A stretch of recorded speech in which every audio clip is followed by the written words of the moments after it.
And now, Chapter 10 of the Antya Leela, Sri Caitanya Mahaprabhu accepts prasad from the devotees.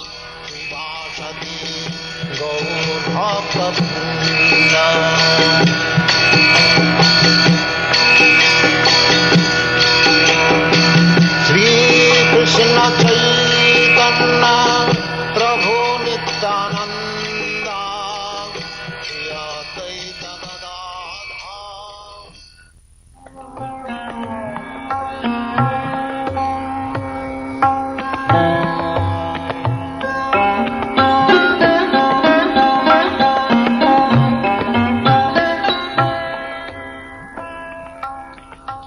Let me offer my respectful obeisances unto Lord Sri Caitanya Mahaprabhu, who is always pleased to accept anything given with faith and love by his devotees, and is always ready to bestow mercy upon them.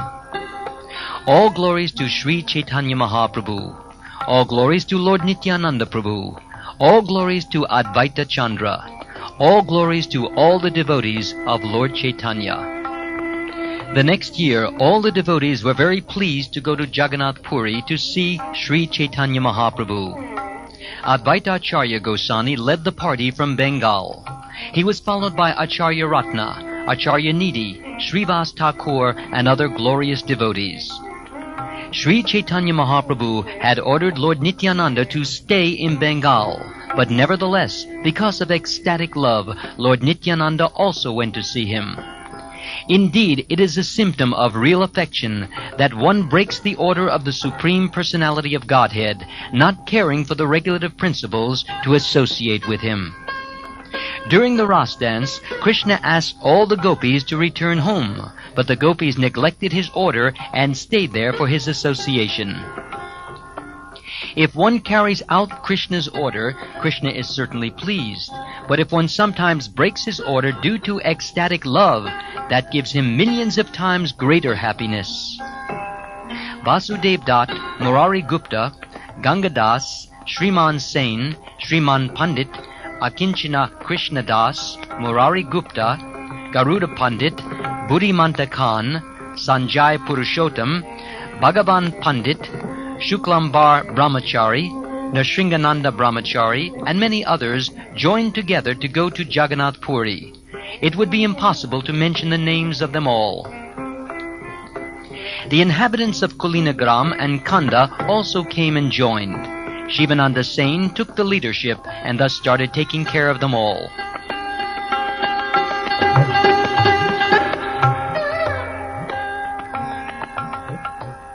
Raghava Pandit came with bags full of food prepared very nicely by his sister Damayanti. Damayanti made varieties of unparalleled food just suitable for Lord Sri Caitanya Mahaprabhu to eat. The Lord ate it continually for 1 year. These are the names of some of the pickles and condiments in the bags of Raghava Pandit: Amra Kashandi, Ada Kashandi, Jal Kashandi, Nembu Ada, Amra Koli, Amshi, Amakanda, Kailamra, and Amasata. With great attention, Damayanti also made dried bitter vegetables into a powder. Do not neglect Sukuta because it is a bitter preparation. Sri Caitanya Mahaprabhu derived more happiness from eating this Sukuta than from drinking Panchamrita, which is a preparation of milk, sugar, ghee, honey, and curd. Since Sri Caitanya Mahaprabhu is the Supreme Personality of Godhead, he extracts the purpose from everything. He accepted Damayanti's affection for him, and therefore he derived great pleasure even from the dried bitter leaves of Sukuta and from Kashandi, a sour condiment. Because of her natural love for Sri Caitanya Mahaprabhu, Damayanti considered the Lord an ordinary human being. Therefore, she thought that he would become sick by overeating and there would be mucus within his abdomen. Because of sincere affection, she thought that eating this sukata would cure the Lord's disease. Considering these affectionate thoughts of Damayanti, the Lord was very pleased. There is a verse in the Kirat Arjunia by Bharavi that says, "A dear lover strung a garland and placed it on the shoulder of his beloved in the presence of her co-wives. She had raised breasts and was very beautiful. Yet although the garland was tainted with mud, she did not reject it, for its value lay not in material things, but in love. Damayanti powdered coriander and anise seeds, cooked them with sugar, and made them into small sweetmeats that were shaped like small balls. She made balls of sweetmeats with dried ginger to remove mucus caused by too much bile. She put all these preparations separately into small cloth bags. She made 100 varieties of condiments and pickles. She also made koli sunti, koli churna, koli kanda, and many other preparations. How many should I name? She made many sweetmeats shaped like balls. Some were made with powdered coconut, and others looked as white as the water of the Ganges. In this way she made many varieties of long-lasting sugar confections. She made long-lasting cheese, many varieties of sweetmeats with milk and cream, and many other varied preparations such as amrita karpura. She made flat rice from fine, unboiled shali paddy, and filled a large bag made of new cloth. She made some of the flat rice into puffed rice, fried it in ghee, cooked it in sugar juice, mixed in some camphor, and rolled it into balls. She powdered fried grains of fine rice, moistened the powder with ghee, and cooked it in a solution of sugar. Then she added camphor, black pepper, cloves, cardamom, and other spices, and rolled it into balls that were very palatable and aromatic. She took parched rice from fine paddy, fried it in ghee, cooked it in a sugar solution, mixed in some camphor, and thus made a preparation called ukta or mudki. Another variety of sweet was made with fused peas that were powdered, fried in ghee, and then cooked in sugar juice. Camphor was mixed in, and then the sweet was rolled into a ball. I could not mention the names of all these wonderful edibles, even in a lifetime. Damayanti made hundreds and thousands of varieties. Damayanti made all these preparations following the order of her brother, Raghava Pandit. Both of them had unlimited affection for Sri Caitanya Mahaprabhu and were advanced in devotional service. Damayanti took earth from the Ganges, dried it, powdered it, strained it through a fine cloth, mixed in aromatic ingredients, and rolled it into small balls. The condiments and similar items were put into thin earthen pots, and everything else was put into small cloth bags. From small bags, Damayanti made bags that were twice as large. Then, with great attention, she filled all the large ones with the small ones. She then wrapped and sealed each and every bag with great attention. The bags were carried by 3 bearers, one after another. Thus I have briefly described the bags that have become famous as Raghavera Jali.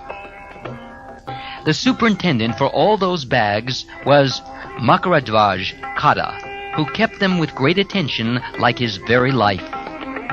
Thus all the Vaishnavas from Bengal went to Jagannath Puri. By chance, they arrived on the day when Lord Jagannath performs pastimes in the water.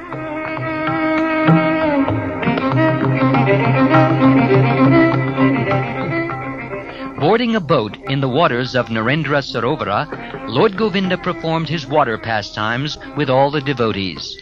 Then Sri Caitanya Mahaprabhu arrived with his personal associates to see the jubilant pastimes of Lord Jagannath in the Narendra Sarovara.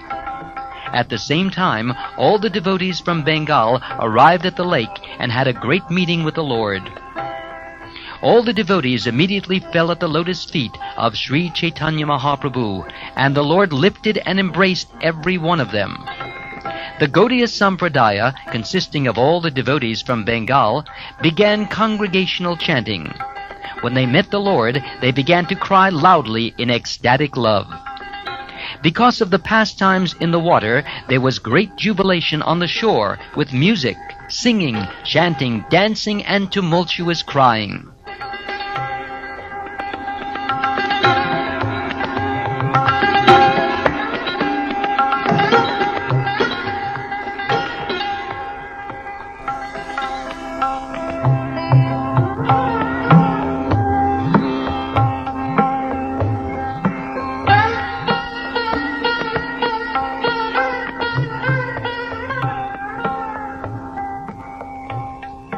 The chanting and crying of the Gaudiya Vaishnavas mixed and created a tumultuous sound vibration that filled the entire universe.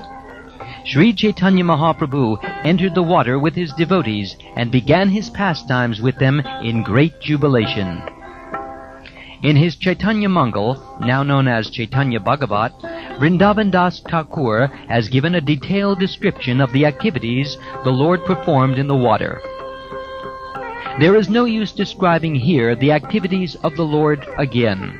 It would simply be repetitious and would increase the size of this book. After concluding his pastimes in the water, Lord Govinda returned to his residence. Then Sri Caitanya Mahaprabhu went to the temple, taking all his devotees with him.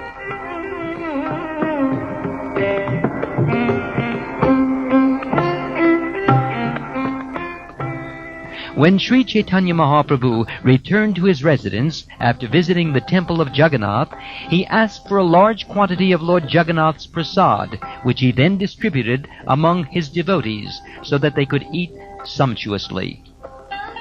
After talking with all the devotees for some time, Sri Caitanya Mahaprabhu asked them to occupy the individual residences in which they had lived the previous year. Raghava Pandit delivered the bags of edibles to Govinda, who kept them in a corner of the dining room. Govinda thoroughly emptied the bags from the previous year and kept them in another room to fill them with other goods. The next day, Sri Caitanya Mahaprabhu went with his personal devotees to see Lord Jagannath, when Lord Jagannath arose early in the morning. After seeing Lord Jagannath, Sri Caitanya Mahaprabhu began his all-encompassing Sankirtan. He formed 7 groups, which then began to chant.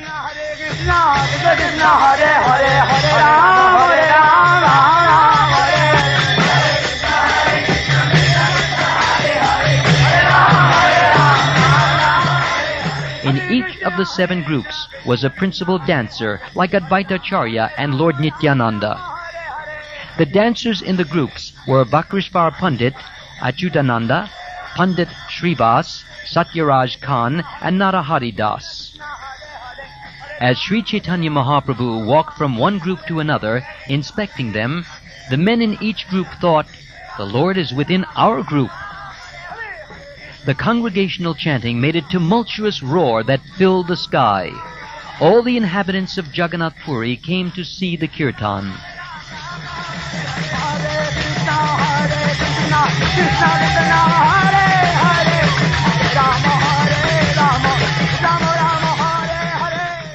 Accompanied by his personal staff, the king also came there and watched from a distance, and all the queens watched from the elevated parts of the palace. Due to the forceful vibration of kirtan, the entire world began trembling. When everyone chanted the holy name, they made a tumultuous sound.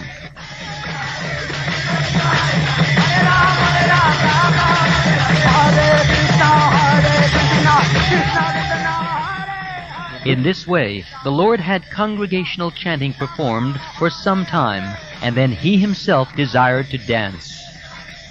The 7 groups began chanting and beating their drums in 7 directions, and Sri Caitanya Mahaprabhu began dancing in the center in great ecstatic love. Sri Caitanya Mahaprabhu remembered a line in the Orisan language and ordered Svarup Damodar to sing it. "Let my head fall at the feet of Jagannath in the Kirtan hall known as Jagamohan," he sang. Simply because of this line, Sri Caitanya Mahaprabhu was dancing in greatly ecstatic love. People all around him floated in the water of his tears. Raising his 2 arms, the Lord said, "Chant! Chant!" Floating in transcendental bliss, the people responded by chanting the holy name of Hari.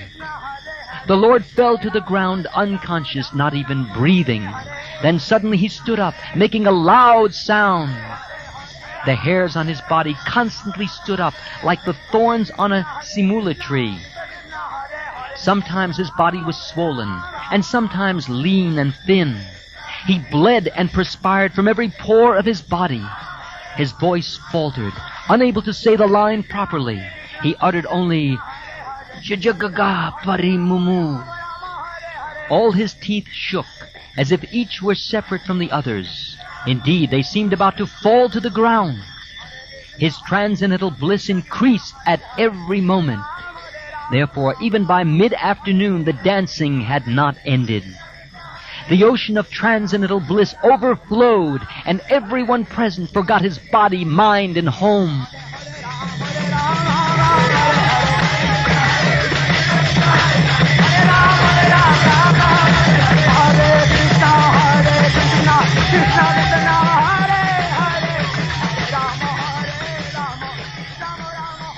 And Lord Nityananda found a way to end the kirtan. He gradually stopped all the chanters. Thus only one group continued chanting with Svarup Damodar, and they chanted very softly. When there was no longer a tumultuous sound, Sri Caitanya Mahaprabhu returned to consciousness. Then Nityananda Prabhu informed him of the fatigue of the chanters and dancers. Understanding the fatigue of the devotees, Sri Caitanya Mahaprabhu stopped the congregational chanting. Then he bathed in the sea, accompanied by them all.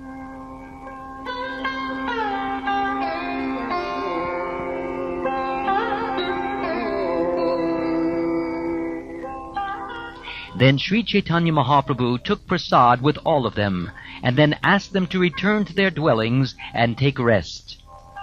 Sri Caitanya Mahaprabhu lay down at the door of the Gambhira, and Govinda came there to massage his legs. It was a steady, long-standing rule that Sri Caitanya Mahaprabhu would lie down to rest after lunch, and Govinda would come to massage his legs. Then Govinda would honor the remnants of food left by Sri Caitanya Mahaprabhu. This time, when the Lord lay down, he occupied the entire doorway. Govinda could not enter the room, and therefore he made the following request. "Kindly turn on one side. Let me pass to enter the room." However, the Lord replied, "I don't have the strength to move my body."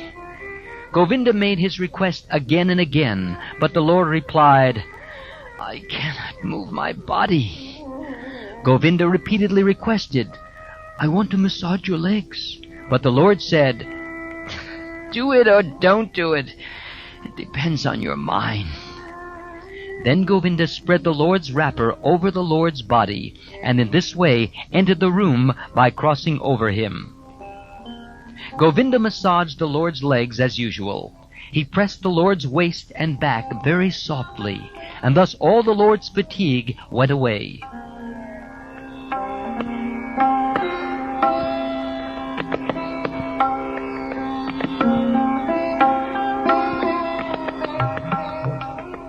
As Govinda stroked his body, the Lord slept very nicely for about 45 minutes, and then his sleep broke. When Sri Caitanya Mahaprabhu saw Govinda sitting by his side, he was somewhat angry. "Why have you been sitting here for so long today? Why didn't you go to take your meal after I fell asleep?" Govinda replied, "You were lying down, blocking the door, and there was no way to go." How did you enter the room? Why didn't you go out to take your lunch in the same way?" Govinda mentally replied, "My duty is to serve, even if I have to commit offenses or go to hell. I would not mind committing hundreds and thousands of offenses for the service of the Lord, but I greatly fear committing even a glimpse of an offense for my own self." Thinking in this way, Govinda kept silent. He did not reply to the Lord's inquiry. It was Govinda's practice to go take lunch when the Lord was asleep. On that day, however, seeing the Lord's weariness, Govinda continued massaging his body. There was no way to go. How could he leave? When he thought of crossing over the Lord's body, he considered it a great offense. These are some of the finer points of etiquette in devotional service. Only one who has received the mercy of Sri Caitanya Mahaprabhu can understand these principles. The Lord is very interested in manifesting the exalted qualities of His devotees, and that is why He engineered this incident. Thus I have briefly described Sri Caitanya Mahaprabhu's dancing in the hall of the Jagannath temple. The servants of Sri Caitanya Mahaprabhu sing about the dancing even now.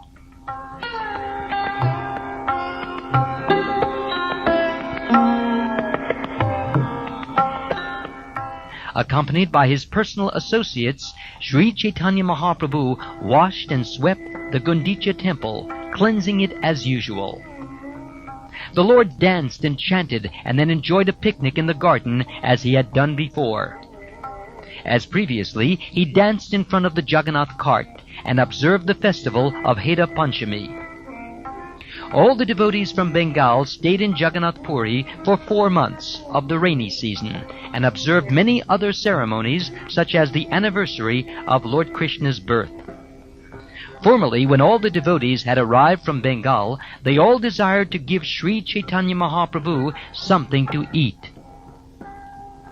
Each devotee would bring a certain type of prasad. He would entrust it to Govinda and request him, "Please arrange that the Lord will surely eat this prasad." Some brought paida, a coconut preparation. Some brought sweet balls, and some brought cakes and sweet rice. The prasad was of different varieties, all very costly. Govinda would present the prasad and say to Sri Caitanya Mahaprabhu, "This has been given by such and such devotee." The Lord, however, would not actually eat it. He would simply say, "Keep it in storage." Govinda kept accumulating the food, and soon it filled a corner of the room. There was quite enough to feed at least 100 people. All the devotees asked Govinda with great eagerness, "Have you given Sri Caitanya Mahaprabhu the prasad brought by me?" When the devotees questioned Govinda, he had to tell them lies. Therefore, one day he spoke to the Lord in disappointment. He said, "Many respectable devotees, headed by Advaita Acharya, make a great endeavor to entrust me with varieties of food for you. But you do not eat it, and they ask me again and again. How long shall I go on cheating them? How shall I be freed from this responsibility?" Sri Caitanya Mahaprabhu replied, "Why are you so foolishly unhappy? Bring here to me whatever they have given you." Sri Caitanya Mahaprabhu sat down to eat. Then Govinda offered him the preparations one after another, and as he did so, he spoke the name of the person who had given each one. "These preparations, paida, sweet rice, cakes made with cream, and also amrita gutika, manda, and a pot of camphor, have been given by Advaita Acharya. Next there are varieties of food, cakes, cream, amrita manda, and padmachini, given by Srivas Thakur. All these are gifts of Acharya Ratna, and these varieties of gifts are from Acharya Nidhi. And all these varieties of food have been given by Vasudev Dutt, Murari Gupta, and Buddhimanta Khan. These are gifts given by Shriman Sain, Shriman Pandit, and Acharya Nandan. Please eat them all. And oh, here are the preparations made by the inhabitants of Kulinagram, and these have been made by the inhabitants of Kanda." In this way, Govinda gave everyone's name as he put the food before the Lord. Being very satisfied, the Lord began to eat it all.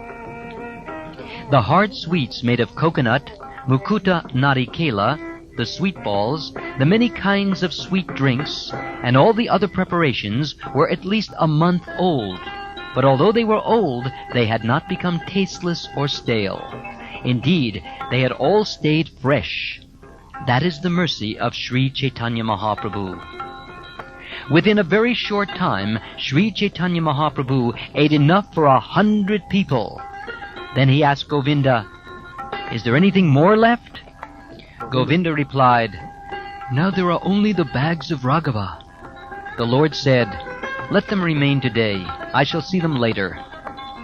The next day, while taking his lunch in a secluded place, Sri Caitanya Mahaprabhu opened the bags of Raghava and inspected their contents one after another. He tasted a little of everything they contained and praised it all for its flavor and aroma. All the varieties of the remaining prasad were kept to eat throughout the year. When Sri Caitanya Mahaprabhu ate his lunch, Svarup Damodar Goswami would serve it little by little. Sometimes Sri Caitanya Mahaprabhu would take some of it at night. The Lord certainly enjoys preparations made with faith and love by his devotees.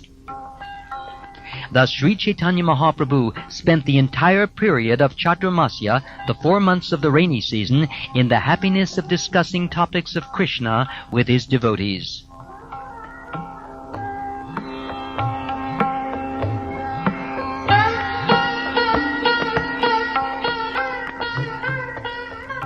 From time to time, Advaitacharya and others would invite Sri Caitanya Mahaprabhu for home-cooked rice and varieties of vegetables.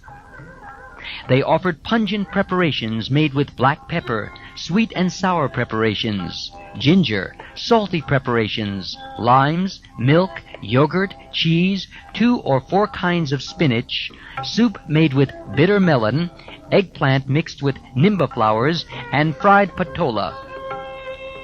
They also offered pula bhati, liquid mung dal, and many vegetables, all cooked according to the Lord's taste. They would mix these preparations with the remnants of food from Lord Jagannath. When Sri Caitanya Mahaprabhu accepted the invitations, he went sometimes alone and sometimes with his associates. Devotees like Acharya Ratna, Acharya Nidhi, Nandan Acharya, Raghava Pandit, and Srivas were all of the Brahmin caste. They would extend invitations to the Lord. Vasudev Dutt, Gadadhar Das, Murari Gupta, the inhabitants of Kulinagram and Kanda, and many other devotees who were not Brahmins by caste, would purchase food offered to Lord Jagannath, and then extend invitations to Sri Caitanya Mahaprabhu.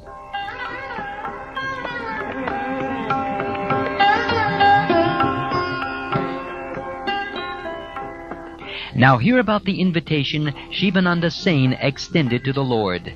His eldest son was named Chaitanya Das. When Shivananda brought his son Chaitanya Das to be introduced to the Lord, Sri Caitanya Mahaprabhu inquired about his name. When the Lord heard that his name was Chaitanya Das, he said, "What kind of name have you given him? It is very difficult to understand." Shivananda Sain replied, "He has kept the name that appeared to me from within." Then he invited Sri Chaitanya Mahaprabhu for lunch. Shivananda Sain had bought very costly remnants of Lord Jagannath's food. He brought it in and offered it to Sri Chaitanya Mahaprabhu, who sat down to accept the prasad with his associates. Because of Shivananda Sain's glories, Sri Chaitanya Mahaprabhu ate all kinds of prasad to honor his request.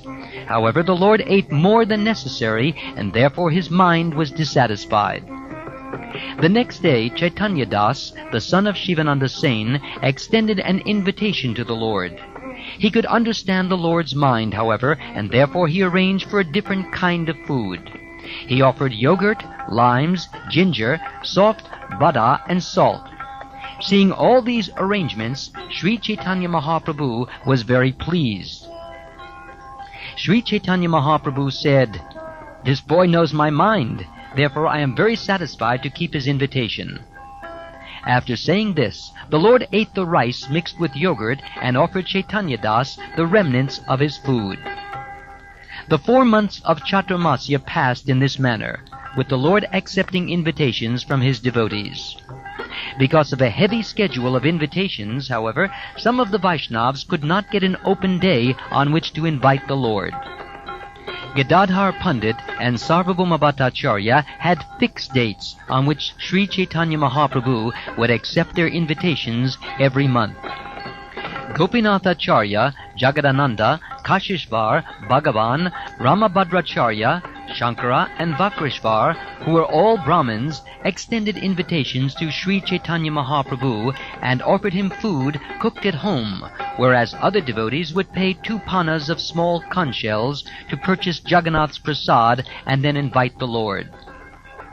At first, the cost of Jagannath's prasad for an invitation was 4 panas of conch shells, but when Ramachandra Puri was there, the price was cut in half. The devotees who came from Bengal stayed with Sri Chaitanya Mahaprabhu for 4 consecutive months, and then the Lord bade them farewell. After the Bengali devotees departed, the devotees who were the Lord's constant companions at Jagannath Puri stayed with the Lord. Thus I have described how Sri Chaitanya Mahaprabhu accepted invitations, and how he accepted and tasted the prasad offered by his devotees. In the midst of that narration are descriptions of Raghava Pandit's bags of food and the dancing in the temple of Jagannath. One who hears about the pastimes of Sri Chaitanya Mahaprabhu with faith and love will certainly attain ecstatic love for the lotus feet of Sri Caitanya Mahaprabhu without fail. Narrations of Sri Caitanya Mahaprabhu's activities are just like nectar to hear. Indeed, they satisfy both the ears and mind. One who tastes the nectar of these activities is certainly very fortunate. Praying at the lotus feet of Sri Rupa and Sri Raghunath, always desiring their mercy, I, Krishna Das, narrate Sri Caitanya Caritamrta, following in their footsteps.